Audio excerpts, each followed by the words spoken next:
অসাধারণ রোমান্টিক এই ড্রামাটির প্রথম পর্বে আপনাদের অনেক অনেক ভালোবাসা আর রিকোয়েস্ট পেয়েছি, তাই তো হাজির হয়ে গেলাম লাস্ট পর্ব নিয়ে। আর গল্পের প্রথম পর্ব যারা দেখেননি তারা প্রথম পর্ব দেখে নেবেন। গল্পের প্রথম পর্বের লিংক আমাদের প্রথম কমেন্টে অথবা ডেসক্রিপশন বক্সে পেয়ে যাবেন। পূর্বের পর্বে আমরা দেখেছি বায়মন ছিল গ্রামের দুষ্ট একটা মিষ্টি মেয়ে। তাদের গ্রামে মিনিস্টারের ছেলে সাজেনকে পাঠানো হয় যাতে করে সে সেখানকার লোকজনের জীবন যুদ্ধ সম্পর্কে প্র্যাকটিক্যালি শিখতে পারে। কিন্তু সাজেন বেচারা গ্রামে গিয়ে বায়মনের চক্করে পড়ে। বায়মন তার পিছনে সারাক্ষণই লেগে থাকতো, নানাভাবে সবসময় বিরক্ত করতে থাকতো। তাই সাজেন মনে মনে ঠিক করে তার সেখানকার টাস্ক কমপ্লিট হওয়া মাত্রই সে গ্রাম থেকে চলে যাবে। অন্যদিকে দেখা যায় বায়মনের ফ্যামিলিকে কেউ হুমকি দিয়েছে বাড়ি ছেড়ে চলে যাবার জন্য, কিন্তু তারা না যাওয়ায় সেই দুর্বৃত্তরা তাদের বাড়িতে আগুন লাগিয়ে দেয়। পরবর্তীতে নিরুপায় হয়ে বায়মন তার বান্ধবীকে নিয়ে শহরে কাজের জন্য যায় এবং সাজেনের বাড়িতে এসে কাজ পায়। কিন্তু সাজেনের ফিয়ান্সে ভয় পাচ্ছিল বায়মন না যেন তার কাছ থেকে সাজেনকেই আবার ছিনিয়ে নেয়। তাই সে সাজেনকে দিয়ে বায়মনকে ফোর্স করায় যেন সে এই বাড়ি ছেড়ে চলে যায়। তো চলুন দেখা যাক বায়মন কি সাজেনের কথা অনুযায়ী বাড়ি ছেড়ে চলে যাবে, নাকি সে সাজেনের অমত থাকা সত্ত্বেও তাদের বাড়িতেই স্ট্রাগল করে যাবে। পরিষ্কার করার সময় বায়মনের পায়ে ব্যথা পাওয়ায় সাজেন তাকে নিয়ে ডক্টরের কাছে যায়। সেখান থেকে সে বায়মনকে তার সাথে কফি খেতে যাওয়ার জন্য বলে। বায়মন তাতে আপত্তি জানায়। সাজেন তার কথা না শুনে তাকে কোলে করে নিয়ে গাড়িতে বসায়। এরপর তারা রেস্টুরেন্টে যায়।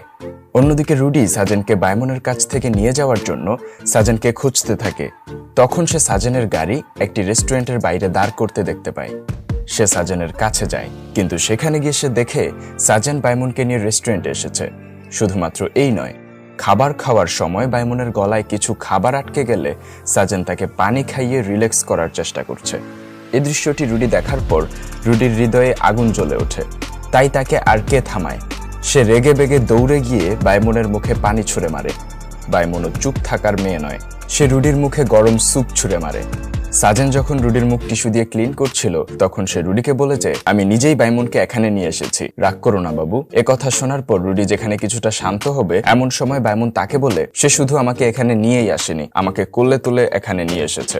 কথা শুনে রুডি আরো রেগে যায় এবং তাদের রেখে সেখান থেকে চলে যেতে নিলে হোঁচট খেয়ে পড়ে যায়। আসলে বায়মনকে দেখানোর জন্য সে পা মচকানোর অ্যাক্টিং করে যাতে সাজেনের কোলে উঠতে পারে। সাজেন তাকে কোলে তুলে গাড়িতে নিয়ে বসায়, কিন্তু বায়মন আগে গিয়ে সাজেনের পাশে সামনের সিটে গিয়ে বসে পড়ে। তাই রুডিকে পেছনের সিটেই বসতে হয়। বাড়ি পৌঁছানোর পর রুডিকে গাড়ির পিছনের সিটে বসা দেখে সাজেনের মা খুব রেগে যায়। পরবর্তীতে দেখা যায় বায়মন তার বন্ধুদের সাথে শহরের কাছেই একটি পুকুরে মাছ ধরতে যায়। সেখানে তারা খুব এনজয় করে। সাজেন তাকে দূর থেকে দেখে নেয়। সে ভাবে ছেলেটি হয়তোবা বায়মনের বয়ফ্রেন্ড, তাই সে অনেক জেলাস হয়। মাছ নিয়ে বাড়ি ফেরার পর রুডি বায়মনকে মাছ দেখাতে বলে, কিন্তু বায়মন মাছ দেখাতে রাজি হয় না। আর তাই রুডি জোর করে বায়মনের হাত থেকে মাছ কেড়ে নিয়ে নিচে ফেলে দেয়। বায়মনের মাছ ফেলে দিয়েছে, বায়মন কি আর এত সহজে ছেড়ে দিবে? বায়মন রেগে গিয়ে মাছগুলো রুডির উপর ছুড়ে দেয়। এতে সাজেনের মা রাগান্বিত হয়ে বায়মনকে একটি চর মারে। এতে সাজেনের বাবা খুবই রাগান্বিত হয়ে যায়। সে সবাইকে অনেক বকাঝকা করে বলে, তোমরা দুর্বলদের উপর অত্যাচার করা কবে বন্ধ করবে? এখনো সময় আছে, ভালো হয়ে যাও। রুডি সাজেনের সামনে নিষ্পাপ সাজার চেষ্টা করছিল, আর সাজেনও এতে গলে যায়। অন্যদিকে বায়মন তার বান্ধবীর সাথে প্রতিজ্ঞা করছিল, একবার আমরা পড়ালেখা শিখে নেই, তখন আমরা অনেক টাকা পয়সা উপার্জন করব আর এসব বড় লোকদের উপর প্রতিশোধ নিব। বায়মন তার ফ্রেন্ডের সাথে ওখানে একটি পার্ট টাইম বিজনেস শুরু করে। সাজেন আবারও সেই বন্ধুর সাথে বায়মনকে দেখে ফেলে এবং জেলাস হয়। এর থেকে বোঝা যায় সাজেন বায়মনের প্রতি কিছুটা হলেও দুর্বল ছিল। বায়মন কাজ থেকে ফিরে বাসায় এসে বই পড়তে বাইরে আসে। সে পড়তে পড়তে ক্লান্ত হয়ে বই হাতে নিয়ে বাহিরেই ঘুমিয়ে পড়ে। সাজেন বাড়ি ফিরে বায়মনকে এই অবস্থায় দেখে তার বায়মনের প্রতি মায়া হয়। সে বায়মনের পাশে গিয়ে বসে। বায়মনের মুখে একটি মশা বসেছিল, যা দেখে সাজেন ফু দিয়ে তা তাড়িয়ে দেওয়ার চেষ্টা করে। বায়মন যার মাধ্যমে এ বাড়িতে কাজ পেয়েছিল সে এসব দেখে ফেলে, আর সে সাজেনের মাকে সব জানিয়ে দেয়। সাজেনের মা এই কথা শুনে মনে মনে সিদ্ধান্ত নেয় দ্রুত সাজেনকে বিয়ে করিয়ে দিতে হবে, নয়তো সাজেন বায়মনের প্রেমে পড়ে যেতে পারে। এদিকে সাজেন যখন বায়মনের মুখে বসা মশাটি ফু দিয়ে সরিয়ে দিচ্ছিল তখন বায়মন জেগে ওঠে আর ভাবে সাজেন তাকে কিস করার ট্রাই করছে। তাই বায়মন তাকে অনেক বকাঝকা করে। এরপর দেখা যায় বায়মন কলেজে অ্যাডমিশন নেয়। কলেজ থেকে ফেরার পথে এক ছিনতাইকারী বায়মনের ব্যাগ ছিনতাই করার চেষ্টা করে, কিন্তু বায়মন ছিনতাইকারীকে ধরে ফেলে। বায়মন এবং ছিনতাইকারী একই সাথে গাড়ির সাথে ধাক্কা খেয়ে পড়ে যায়। দূর থেকে সাজেন এবং রুডি এসব দেখছিল। রুডি এই দৃশ্য দেখে সাজেনকে বলে তারা দুজনেই ছিনতাইকারীর দলের, দেখবে এখন গাড়ির মালিকের কাছ থেকে তারা অর্থ দাবি করবে। সাজেন রুডির কথা বিশ্বাস করে, তাই সাজেন গাড়ির মালিককে জিজ্ঞেস করে আপনার কাছ থেকে ওই মেয়েটা কত টাকা নিল। সে জানায় মেয়েটি ছিনতাইকারীকে ধরতে এসে আমার গাড়ির সাথে ধাক্কা খেয়েছে। মেয়েটি অনেক সাহসী। অন্যদিকে দেখা যায় সাজেনের ছোট বোনের বিয়ের প্রোগ্রাম হচ্ছে। সেখানে বাইমুন এবং তার বান্ধবী মিলে কিছু কাজ করছিল। এমন সময় বাইমুনের হাতে ফুলের কাঁটা বিঁধে যায়। সাজেন বাইমুনের হাত ধরে কাঁটা বের করার চেষ্টা করছিল। এই দৃশ্যটি দূর থেকে রুডি দেখে ফেলে। রুডি এ নিয়ে অনেক রাগ করলেও তার মা তাকে থামায় এবং কিছুদিনের জন্য বাইমুনকে সহ্য করে নিতে বলে। একদিন বাইমুন তার হাতে ব্যথা পায়, যা দেখে সাজেনের দুলাভাই তাকে ডক্টরের কাছে নিয়ে যেতে চায়। বাইমুন তার সাথে যাওয়ার জন্য রাজি হয়, কিন্তু সে তাকে ডক্টরের কাছে না নিয়ে একটি বাড়িতে নিয়ে যায়। সাজেন তাদের পিছু নেয়। সাজেনের দুলাভাই তার সাথে জোর জবরদস্তি করার চেষ্টা করে, কিন্তু বাইমুন কোনোভাবে তার হাত থেকে নিজেকে বাঁচিয়ে পালাতে সক্ষম হয়। বাইমুন কোনোভাবে তার বন্ধুর কাছে গিয়ে পৌঁছে। বাইমুন অজ্ঞান ছিল, তাই তার বন্ধু তার বুকে মাথা রেখে তার হার্টবিট চেক করছিল। সে সময় সাজেন তাদেরকে এই অবস্থায় দেখে ফেলে। সে রেগে সেখান থেকে চলে যায়। বাইমুন যখন বাড়ি ফিরে সে দেখে যে সবাই তার জন্য ওয়েট করছে। বাইমুনকে দেখা মাত্রই সাজেনের দুলাভাই তার মুখ লুকিয়ে নেয়, কিন্তু বাইমুন সেখানে অজ্ঞান হয়ে পড়ে যায়, যা দেখে সবাই খুব চিন্তিত হয়ে পড়ে। সাজেনের বাবা সবার সাথে রাগারাগি করে বাইমুনকে দিয়ে এত বেশি কাজ করানোর জন্য। সাজেনকে সে দায়িত্ব দেয় বাইমুনের দেখাশোনা করার জন্য। সাজেন হসপিটালে বাইমুনের রুমে গিয়ে তাকে বলে তুমি পুরো রাত আমার বন্ধুর সাথে কাটিয়ে এসেছো, অনেক মজা হয়েছে তাই না। এ কথা শুনে বাইমুন সাজেনকে চড় দিতে নেয়, কিন্তু সাজেন তার হাত ধরে ফেলে। বাইমুন তাকে উল্টোপাল্টা অনেক কথা বলতে থাকে, কারণ সাজেন তাকে মিথ্যা অপবাদ দিয়েছে। এমন সময় বাইমুন সাজেনকে বলে তুমি কি আমাকে এখনো কিস করবে, নাও তবে করো। এটা বলে বাইমুন সাজেনের দিকে মুখ বাড়িয়ে দেয়। এমন সময় রুডি সেখানে চলে আসে এবং বাইমুনকে লাথি মেরে বিছানায় বসিয়ে দেয়, কিন্তু বাইমুন তাকে বলে আমার কি দোষ, সাজেনই তো আমাকে কিস করছিল। এটা শুনে সাজেনকে রুডি চড় মেরে সেখান থেকে চলে যায়। রুডি গিয়ে সাজেনের মাকে সাজেন আর বাইমুনের প্রেম কাহিনী সবকিছু জানিয়ে দেয়। এইদিকে রুডি সাজেনের মায়ের কাছে সবকিছু বলে দেয়। রুডিকে শিক্ষা দেওয়ার জন্য বাইমুন এবং তার বান্ধবী ভূত সেজে তাদেরকে ভয় দেখায়। ভয় দেখিয়ে ফেরার পথে সাজেন তাদেরকে দেখে ফেলে। সাজেন সবাইকে কোনো কিছু বলে দেওয়ার আগেই তার মাথায় আঘাত করে অজ্ঞান করে ফেলে দেওয়া হয়। এরপর সবাই লিভিং রুমে একত্রিত হয়। সেখানে বাইমুন এবং তার বান্ধবীকেও ডেকে পাঠানো হয়, কিন্তু তারা দুজনই হাই তুলতে তুলতে সেখানে আসে, যা দেখে সবাই বুঝে যায় তারা ঘুমিয়েছিল। আর এটা দেখে সাজেনের বাবা খুশিতে তাদেরকে 3 দিনের ছুটি দেয়। বাইমুনের পার্ট টাইম জব এবং বিজনেস খুব ভালোই চলছিল, তাই সে খুব খুশি ছিল। অন্যদিকে সাজেনের বাবা গ্রামে গিয়ে জানতে পারে চিফের মেয়ে শহরে কাজের জন্য গিয়েছে। এটা শুনে সে খুব রেগে যায়, তাকে কেন জানানো হয়নি। এই বিষয়ে সাজেনকে প্রশ্ন করা হলেও সাজেন কিছুই বলতে পারে না, কারণ সাজেনের বাবা জানে না বাইমুনি হলো তাদের চিফের মেয়ে। এরপর দেখা যায় বাইমুন তার ফ্রেন্ডের সাথে দেখা করার জন্য এসেছে। তা দেখে সাজেন তাকে ধরে নিজের সাথে করে নিয়ে আসে। বাইমুন যখন সাজেনের রুম ক্লিন করতে আসে, সে সাজেনের বিছানায় তাকে মাস্ক পরিণত অবস্থায় দেখে ভূত ভেবে চিৎকার করে ওঠে। এতে সাজেন তাকে টেনে তার সাথে কম্বলের নিচে নিয়ে যায়, কিন্তু তখনই সেখানে সাজেনের মা চলে আসে।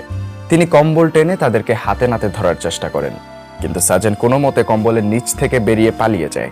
এতে সাজেনের মা বিছানায় শুধুমাত্র বাইমুনকেই দেখতে পায়। পরবর্তীতে দেখা যায় বাইমুন যখন টেবিলে খাবার সার্ভ করছিল, তখন তার হাত থেকে কিছু একটা নিচে পড়ে যায়। বাইমুন যখন তুলতে নেয়, রুডি ইচ্ছা করে গ্লাস থেকে পানি বাইমুনের উপরে ফেলার চেষ্টা করে, কিন্তু সে পানি ভুলে সাজেনের বাবার মাথার উপর গিয়ে পড়ে। রুডি দ্রুত গ্লাসটি বাইমুনের হাতে ধরিয়ে দেয়। সাজেনের বাবা মুখ তুলে তাকাতেই বাইমুন খুবই নার্ভাস হয়ে যায়, কিন্তু সাজেনের বাবা তাকে শান্ত করে বলে আমি জানি এই কাজটি কে করতে পারে। বাইমুনের বিজনেস খুব ভালো চলছিল। তার বাবা মা তার পাঠানো টাকা পেয়ে খুবই খুশি হয়। ফুড ডেলিভারি করে সে যখন ফিরছিল, তখন সাজেনের পায়ের ওপর ভুলবশত বাইমুন তার স্কুটির একটি চাকা উঠিয়ে দেয়। এরপর বাইমুন রুডিকে সাথে করে সাজেনকে নিয়ে হসপিটালে যায়। রুডি যখন ফোনে কথা বলছিল, বাইমুন তখন সাজেনকে সরি বলে। দুজনকে কিউটলি কথা বলতে দেখে রুডি রেগে সেখান থেকে চলে যেতে নেয়। সাজেন তাকে থামাতে যাওয়ার সময় আবারও অ্যাক্সিডেন্ট করে বসে। এরপর দেখা যায় বাড়ি ফেরার পর রাতে সাজেন বাইরে বের হয় প্রকৃতি উপভোগ করতে, কিন্তু একটি ইনসেক্ট দেখে সে খুবই ভয় পেয়ে যায়। সে ভয়ে বাইমুনকে জড়িয়ে ধরে। সাজেন বাইমুনের সাথে রোমান্টিক হওয়ার চেষ্টা করে, আর তাই বাইমুন সাজেনের নাকে কামড় বসিয়ে পালিয়ে যায়। এদিকে সাজেনের বাবা তাকে তাদের বংশের ঐতিহ্যবাহী রিংটি দিয়ে বলে যাকে তুমি জীবনসঙ্গী করতে চাও তার হাতে পরিয়ে দিও। রিংটি হাতে নেওয়ার পর সাজেনের মনে শুধুমাত্র বাইমুনের কথাই আসতে থাকে। সাজেন এ কথা ভাবতে ভাবতে বারান্দায় যাওয়া মাত্রই তার হাত ফসকে রিংটি পড়ে যায়।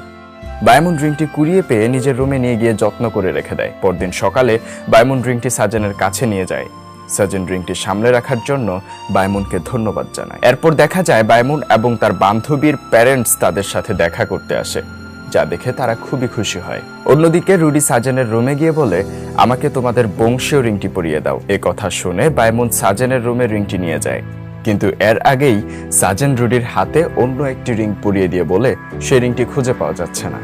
রুডি এতে রেগে যায় এবং রুডির মাকে গিয়ে তা জানায়। রুডির মা ভেবে নেয় এটি নিশ্চয়ই বায়মন চুরি করেছে। তারা বায়মনকে তল্লাশি চালায়, কিন্তু কিছুই খুঁজে পায় না, কারণ সে রিংটি একটি জারে লুকিয়ে রেখেছিল। তারা বায়মনের রুমে তল্লাশি চালায় এবং বায়মনের বইগুলো পুড়িয়ে ফেলে। শেষমেশ যখন তারা জারটি দেখতে পায়, তারা জারটি বায়মনের ওপর ছুঁড়ে মারে, কিন্তু সাজেন ভেঙে যাওয়ার হাত থেকে জারটিকে বাঁচিয়ে নেয়। এমনকি সে একই সাথে বায়মনকেও আঘাত থেকে রক্ষা করে। সাজেনের বাবা রুডি সহ তাদের মা মেয়েকে বাড়ি থেকে বের করে দেয়, কিন্তু পরে তারা জানতে পারে রুডি এবং তার মা মিলে সাজেনের বাড়িটি গোপনে তাদের নিজেদের নামে করে নিয়েছে।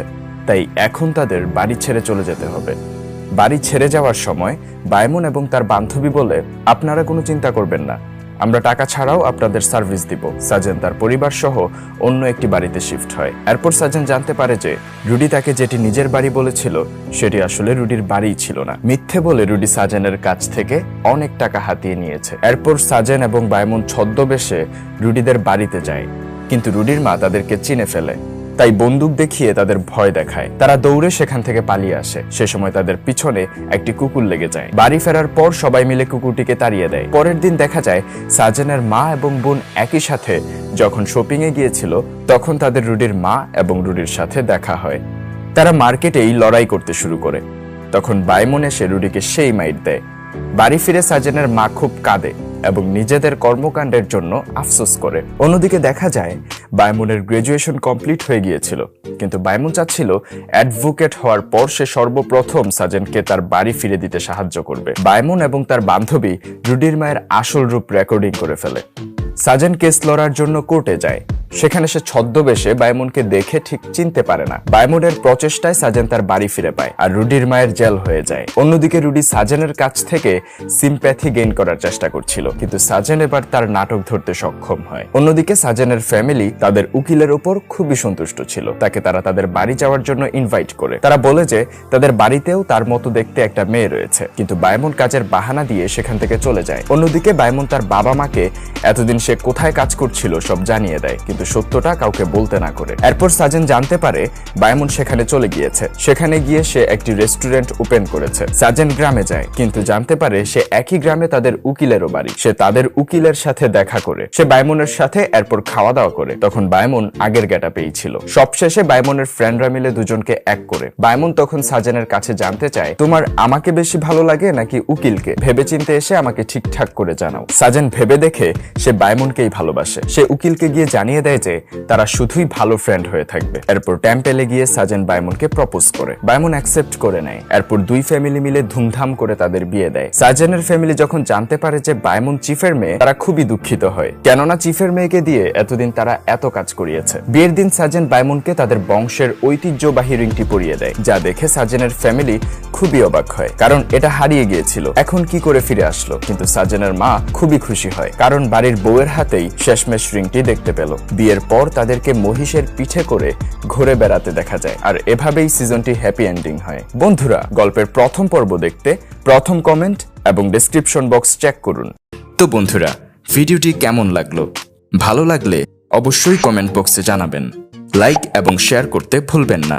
আর এখনো যারা ভাইয়ের চ্যানেলটি সাবস্ক্রাইব করেননি, সাবস্ক্রাইব করে ভাইয়ের সাথেই থাকুন। দেখা হবে নেক্সট ভিডিওতে। আবারও কোনো ইন্টারেস্টিং মুভি স্টোরি নিয়ে হাজির হব ইনশাল্লাহ। ততক্ষণ পর্যন্ত সবাই ভালো থাকুন, সুস্থ থাকুন। আল্লাহ হাফেজ।